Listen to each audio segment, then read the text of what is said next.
عالم كبير من علماء بلد إسلامي، قال لي: من أي البلاد أنت؟ قلت: من السعودية. فقال لي كلمة جرحني فيها في قلبي جرحا عميقا. قال لي: إيه أنتم هناك لا تحبون الرسول صلى الله عليه وسلم. طوالي كذا. قلت: سبحان الله، ليش؟ لماذا لا نحب الرسول صلى الله عليه وسلم؟ قال: لا تحتفلون بمولده، أنتم في السعودية لا تحتفلون بمولده ولهذا أنتم لا تحبونه. قلت له: والله ما منعنا من الاحتفال بمولده إلا محبته، لأننا لو ما نحبه ولا نحتفل بمولده. قال: كيف؟ قلت: أتقبل النقاش؟ قال: نعم. قلت: هذا الاحتفال الذي تسوونه هل هو طاعة لله أو معصية؟ قال لي: طاعة. لأنه ما يقدر يقول معصية. لو قال معصية قلت: كيف تعصون الله وتقولون أنكم تحبون الرسول بمعصية الله؟ فيلزم أنه يقول طاعة. قلت: طاعة تتقربون بها إلى الله ترجون ثوابها؟ قال: نعم. قلت: طيب السؤال الثاني أجبني بصراحة، هذه الطاعة التي تتعبدون الله بها هل علمها الرسول صلى الله عليه وسلم أم جهلها وأنتم عرفتوها؟ فبقي الرجل في مشكلة. إن جاء يقول جهلها فصعب، كيف يكون الرسول يجهل الطاعات وهو أعلم الناس بالله؟ وإن جاء يقول علمها وهو يعرف السؤال اللي بعدها، لكنه لم يجد بدا في أن يقول علمها. قلت: علمها الرسول أنها طاعة لله؟ قال: نعم. قلت: السؤال الثالث، هل بلغها لأمته أم كتمها؟ فورط ورطة لم يجد منها مخرجا، لأن إن قال كتمها فقد كفر، لأن الله يقول: اليوم أكملت لكم دينكم، والذي يقول أن الرسول ما بلغ الدين ايش يصير حكمه في الإسلام؟ الكفر. وأخيرا قال لي: بلغها. فصدته، مسكته من رقبته، قلت: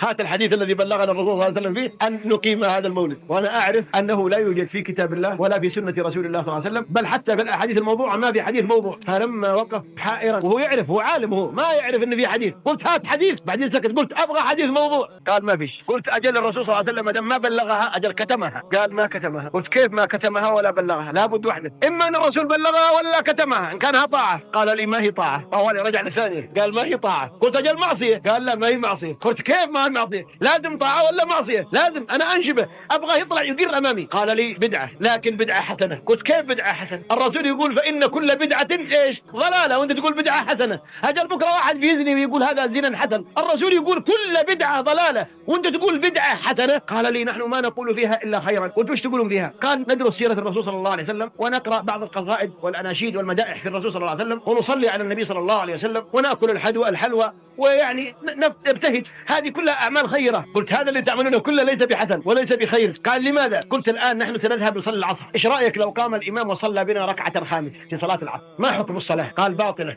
قلت: ليش؟ قال: لأنه زاد. قلت: طيب ما زاد شيء، هو قام يغني في الركعة الخامسة، قرأ الفاتحة في الركعة الخامسة، وفي الركوع قال سبحان ربي العظيم، وبالسجود قال سبحان ربي الأعلى، ما زاد إلا خير، جزاه الله خير، زاد لنا خير. لكن إيش حكم الصلاة؟ قال: باطلة. قلت: ليه؟ قال: ما قال لأن الرسول ما أمر بها. قلت: وهذه بدعة لأن الرسول ما أمر بها. قال: أقول له. قلت: نعم. قال: هات يدك. فمديت يدي له. قال: أعاهدك من هذه الليلة أنني سأكون حربا عليها إن شاء الله.